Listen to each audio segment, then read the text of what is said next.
today we are going to do an unboxing of the 484 piece classic Lego bin. You are probably wondering how many pieces that adds up to and what it looks like. So I'm going to show you. I can get it out. Alright, so what you get inside, this handy dandy little book that you can build with.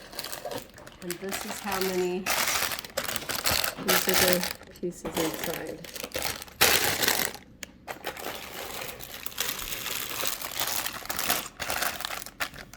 So yes, if you are wondering, you'll notice out of those 484 pieces, many of them are tiny. Can you see that?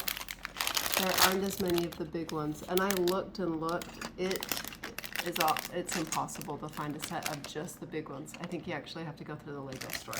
So what I look for is a set that actually shows you can build other pieces, because then you know it's going to come with something that you can actually build something with.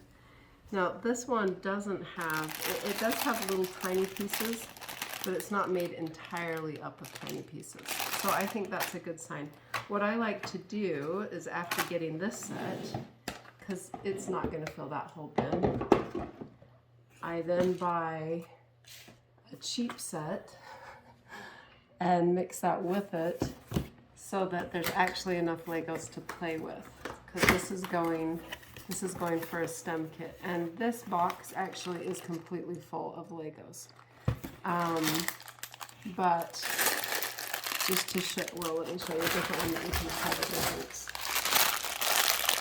This one really does, it is full of those teeny tiny pieces. So just keep that in mind.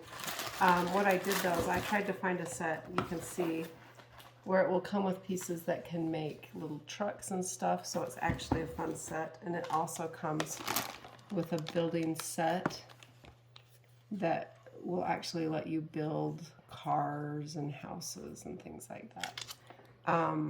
This is for older kids because it is this teeny tiny Legos, not as many of the big Legos, but when you combine the two sets together, it makes a really great play experience.